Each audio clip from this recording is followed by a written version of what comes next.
Good afternoon, everybody, and welcome to day 2 of altc22. Lovely to have you all back here this afternoon for the online part of our programme. And we've got a really interesting talk coming up just now. So fantastic to see you all joining us. So I'm really delighted to welcome Alistair McNaught, who's going to present today. Unfortunately, Amy, who works for AbilityNet, wasn't able to join us. And I'm sure you will all know the work of Alistair McNaught for his long-standing work in the area of accessibility at JISC, and since in his consultancy work as well. I'll be keeping my eye on the comments, so do comment, ask questions as well, and I will share those with Alistair as we go through the session. So a virtual clap and welcome to Alistair for this session, and I shall pass over to him. Okay, thank you very much. I'm assuming that was the introduction. Unfortunately, there's a very slight technical hitch where I can't hear Kerry. I think everybody else in the world can, except me. So thank you for the session. And if we share my screen, thank you very much. So I want to look at digital accessibility, in particular in further education, because that's where recent research has shown some real struggles for colleges and training providers actually getting their head around what accessibility is digitally and how to be compliant. So we're going to look at that, but it will also be equally relevant for any organization that is effectively a public sector body. And although Amy Lowe from AbilityNet is not able to join me today, she's helped me put this together. And we work together on all sorts of projects.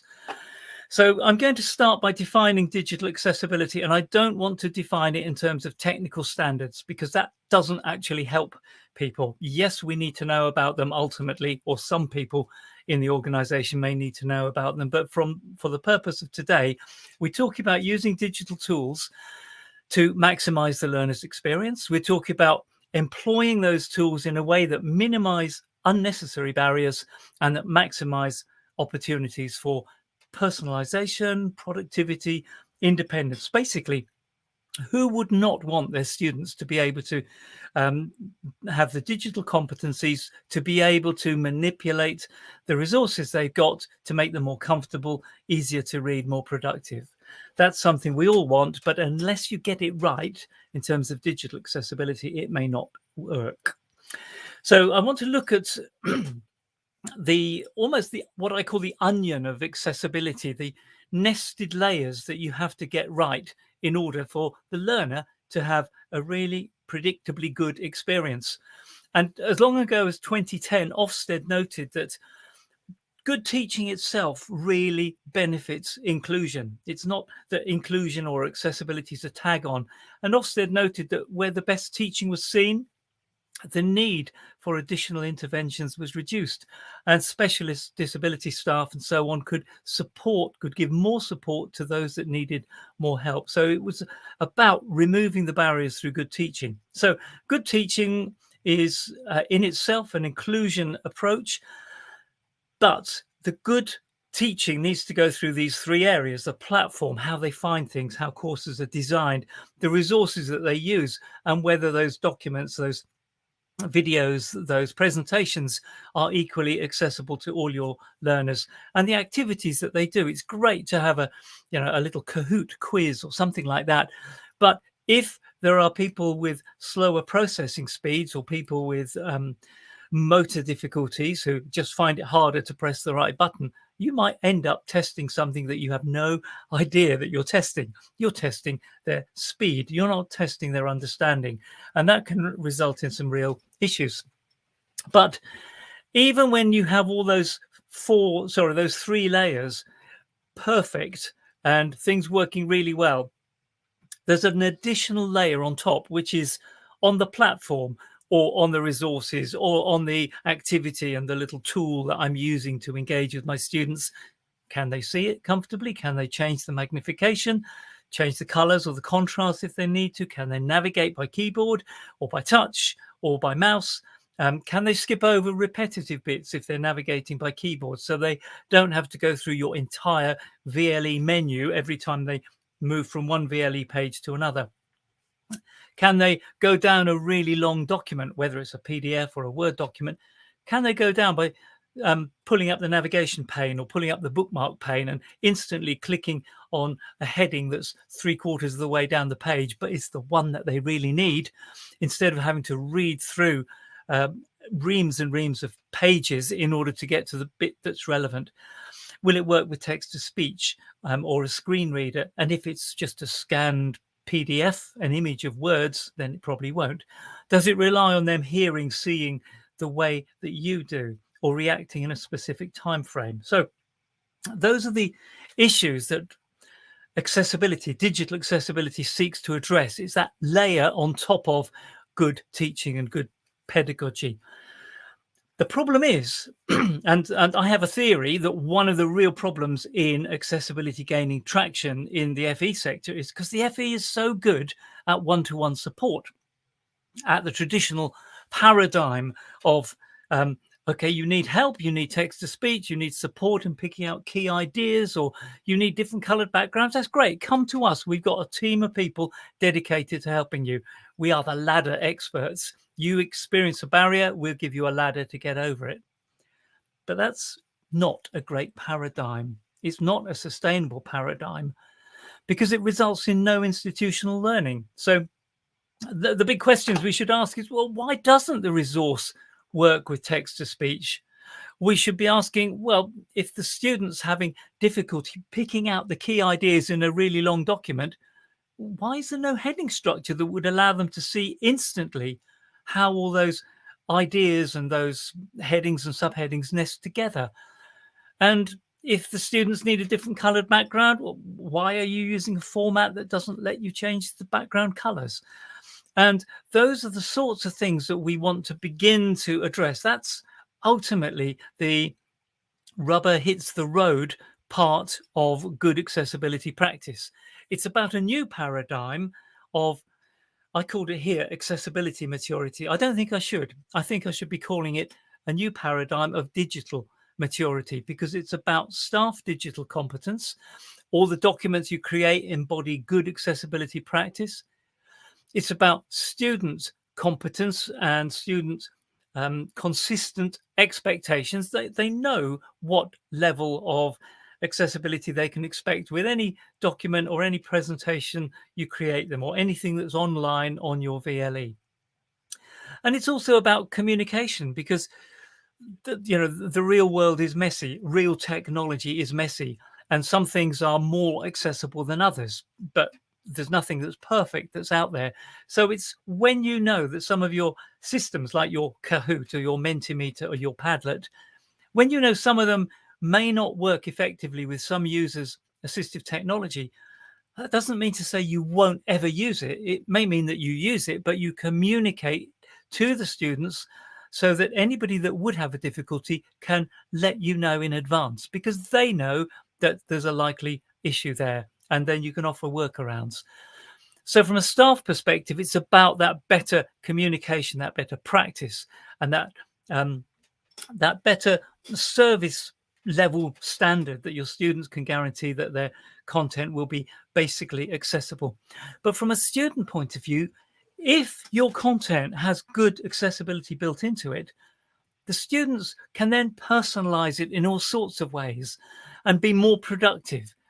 And if the student knows what your college's accessibility baseline is, then they know how to inform you appropriately when somebody somewhere doesn't meet it. And that will happen. It happens all the time. But the issue is that students don't complain about it because they don't even know what they should be expecting.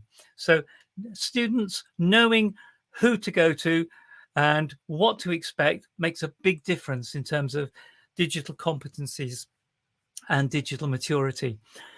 But let's get back to that idea of the overarching accessibility maturity. How accessibility mature is your organization? So I'm going to look at two types of maturity, and I use a hedgehog for this, because the inside of the hedgehog, the skeleton bit, is the sort of institutional level accessibility. It's the bit that the users don't see. They don't see your staff training in the background. They don't see who is responsible for accessibility, for quality assurance, for legal compliance. But somebody in the organization needs to be, if the other bits are going to work. And the other bits are the course level accessibility maturity elements. So that's the direct experience of the user, the range of formats. Is it all PDFs? Is it all text? Is it a mixture? Is it videos as well as PowerPoints, as well as interactivities, self-access quizzes, and so on? All those things make or break the student's experience at course level.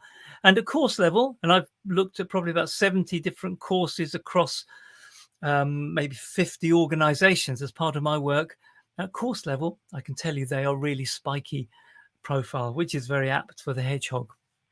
So several years ago, working at TechDis and then working more recently to develop the idea with AbilityNet, I came up with this top level maturity model where I found a lot of organizations I was working with were either at the luck stage. With luck, nobody will have a problem and we'll get away with it. Or what I call the tokenism, which is, yes, you're giving brilliant one-to-one support, but you're supporting people over barriers that should not be there. So that's not mature. That's just kind of a tokenism will help you over the barriers we've created. There's the standards bit. All our systems are standards. Everybody knows how to create content that's accessible, and that's good, but it's not the end product, because the end product is not meeting standards, because you can do that in really boring, unengaging ways. It's about ownership. It's about staff having a range of digital tools and resources that they know how to use to maximize learner independence, and mixing and matching different tools and technologies. But the ultimate stage is the partnership, where you're not realizing, or you're not regarding your disabled students as a potential problem. Oh no, I won't be able to use this tool or this assessment because of my disabled students. It's when you move from that to say, okay, how could I involve my disabled students in helping me do this in a different way? And the creative pedagogies that opens up is actually quite extraordinary. So we've got that model. That's the top level model. And we've then got underneath it, we've got a much more detailed model where we've got 7 themes that are measurable. So accessibility is not about good intention. It's about measurable stuff to do with strategy, structure, how disabled users' voice is kind of built into your organization, staff training and guidance, and so on. So we've got these 7, and you don't need to make notes on these because you can download them at the end. I've got links for you.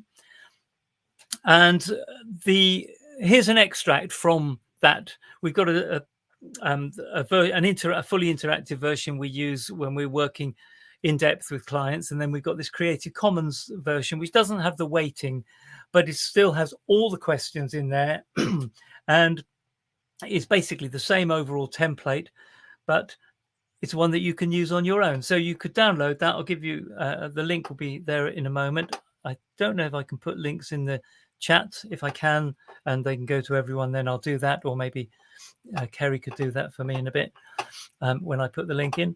But you could download this, and that's one of the 7 themes on it. Use it on your own, if you're a senior manager, or use it with others. Perceptions can vary enormously. So you might think you're doing really well on some areas, and somebody else who perhaps deals with student complaints may have a completely different perspective. Use it to build a picture of gaps that need addressing, or a roadmap for future improvements. And perhaps more than anything, one of the things that's in here that's really important is that some of these questions are about project-based things. Have you done this? Have you done that? But a lot of them are about putting in place things that are culture change, because that's the only way it becomes sustainable. And then you don't rely on a single person with a passion. It actually becomes part of your culture. So, or the alternative is that you can get external support and a critical friend to challenge you. So on this slide, I've got links here. Now, what I'm going to do at this point, I shall give you the link to the content.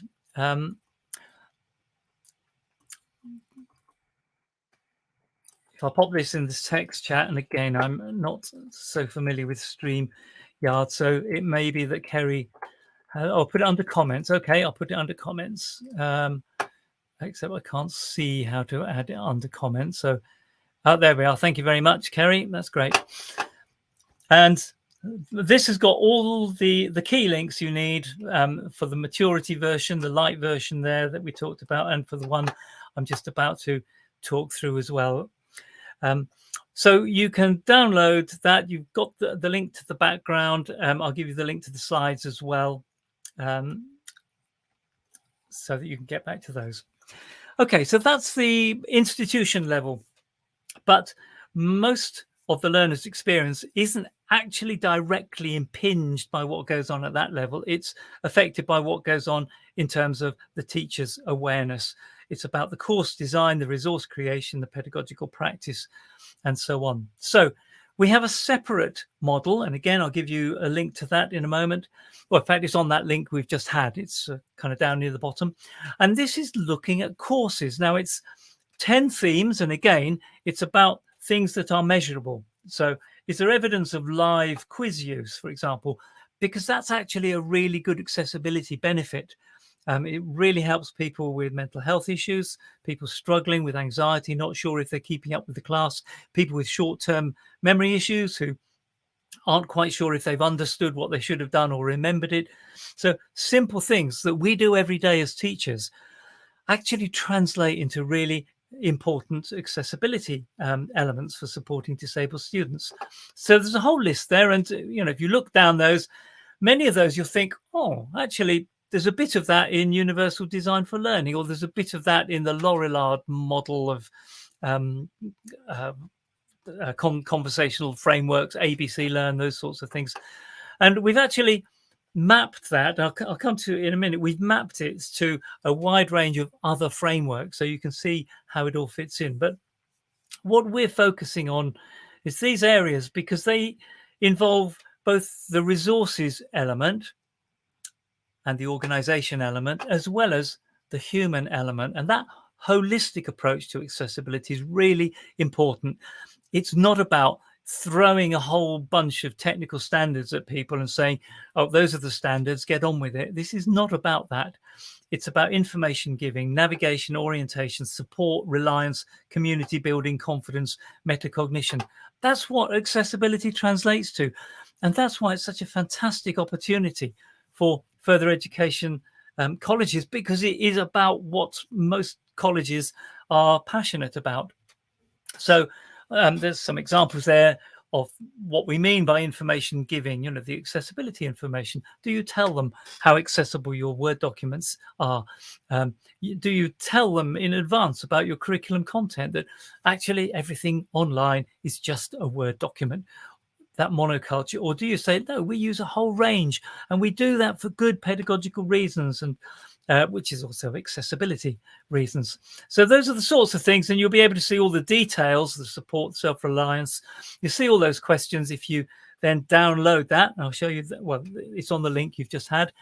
But just before we move to and look at that link, this is also mapped to multiple models. I said that, a lot of those themes there would be familiar for just good teaching.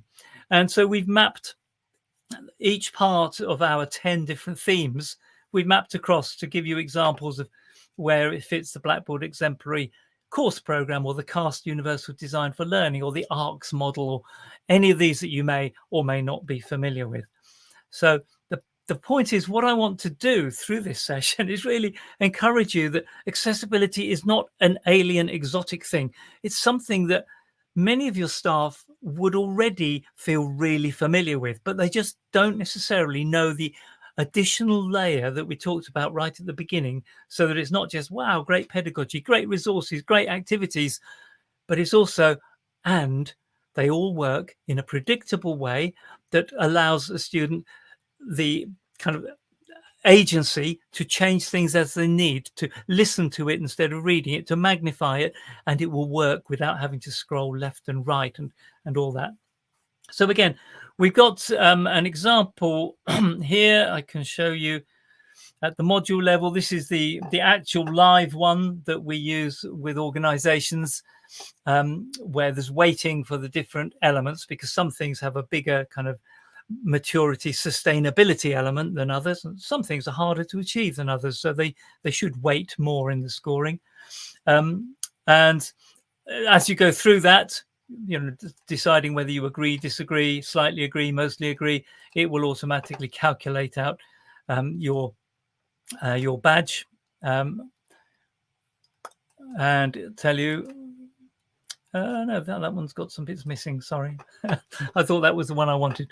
But the one that we use with organisations, you get your own version of this. You then can tweak it yourself, and it will give you results. It will give you a badge as well at the end of it. It'll tell you whether you're bronze, silver, gold, just as the institution level one will do as well. So, and again, you can do it on your own by downloading the Creative Commons one, or you can get external support and that critical friend challenge as well. So that's on the link that you've already got. Let's just talk briefly about the risks, and then we'll look at the benefits, and then we'll end by looking at how you can kind of benefit from this as an organization, and lots of free links that you can look at. So the key thing is that in the legislation, and we're talking about the 2018 Public Sector Bodies Accessibility Regulations, which apply to all colleges, universities, and so on, it actually spells out that digital content, in the digital context, digital content is binary and measurable in terms of whether it is accessible or not. So a document has headings or it doesn't. It has descriptions for the images or it doesn't. And the paragraph 12 says a failure to comply with the accessibility requirement is a failure to make a reasonable adjustment. And a failure to make a reasonable adjustment means a failure in the context of the Equality Act and the Disability Discrimination Act. In other words, there's loads of things you do in terms of working with your disabled students where you might have some debate about what's a reasonable adjustment or not. In terms of your digital world, there is no debate. If it is not meeting the accessibility requirement, you have failed to make a reasonable adjustment. Now, there's two elements to that. One is the government digital services have a rolling program of website auditing of public sector bodies. So lots of universities have had this already. Lots of councils have. I think there's very few FE colleges last year, but they are ramping them up more as they only started last year. So there'll be more colleges this year. You'll be audited when they find problems. And they'll probably not go deeper than the VLE, probably the main website, your accessibility statement, maybe the VLE. You get 12 weeks to fix the issues. Now, that's their timing. You can't say, oh, yeah, but we've got an inspection coming up. You've got 12 weeks to fix the issues. And if they're not satisfactorily fixed, you get forwarded to the Equality and Human Rights Commission. Now, whether that's a scary thing or not, I'm not going to comment. But the bigger risk, I think, is disabled students experiencing persistent digital discrimination because they know that it should be accessible and they find that it isn't. They could definitely take their own legal action, or even just conduct a guerrilla campaign of every time you mark their grades, they come back and say, no, I'm disputing that because I was dealing with inaccessible content. It took me much longer. It was a much bigger task. So I need a better grade to reflect your lack of accessibility. So that's also a possibility to be aware of. The two basic requirements are to improve your accessibility and to communicate it effectively through accessibility information. Now, I've got a link there to the legal wording of the model template. I did some work in Wales recently where I looked at 13 FE colleges. Not one of them had a compliant accessibility statement, which was a bit scary. But the really useful information comes at course level, helping students to benefit. And there's another link here. Again, I'll give you the link to this through the presentation.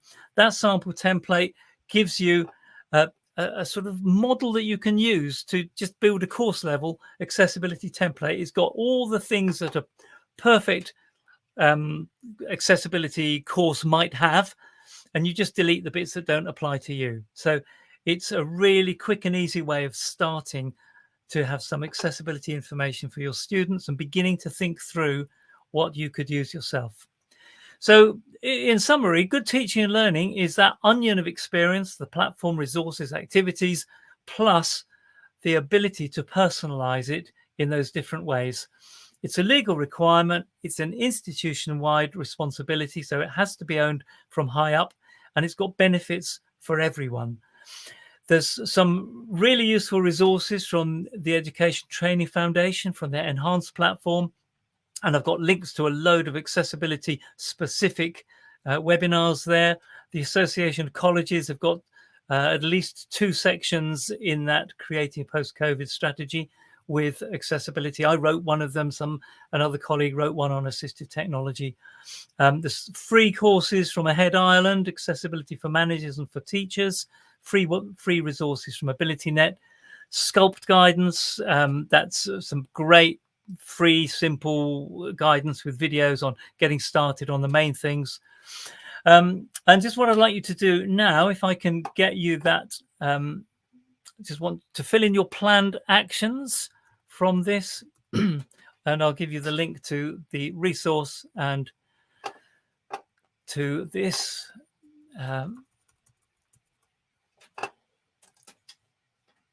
Okay, so here's the link to the form, and again, if Kerry can do the magic that I need, that's the link to the form. So just to spend a minute saying, okay, we covered a lot of stuff in a short time. Which of those would you like to follow up from? And there's it includes the option to book a 15-minute discussion where we don't have to go at the same speed, but that's entirely optional. So we're not harvesting your emails. That's a completely optional one, if that would be handy. And then the link to this slideshow I will give you.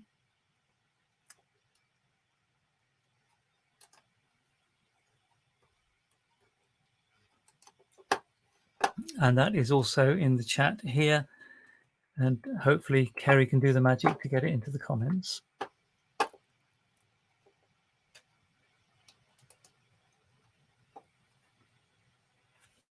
And that's it. So thank you very much for attending. And do have a look at that, that Google form. If there's anything there that you want to do, anything relating to the useful links, you want that slide link underneath. And the slide link is probably the key thing, because the slide link gives you access to everything else.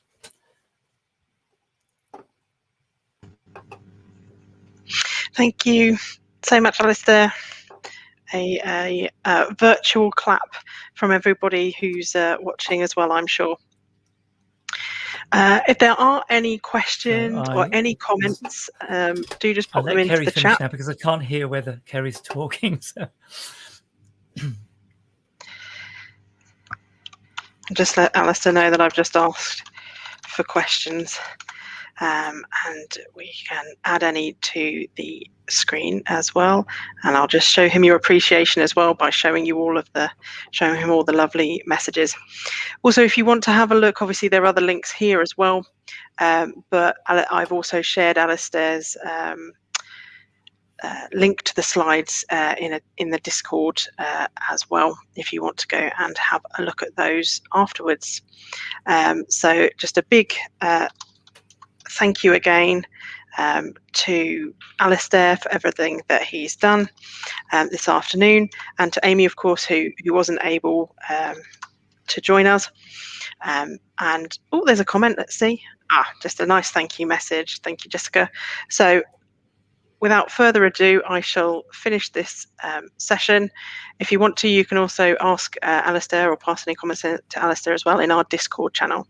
So another online clap for Alistair for his session. And I will say goodbye to you for this afternoon, and we shall finish, and I hope to see you at some of the other sessions later on.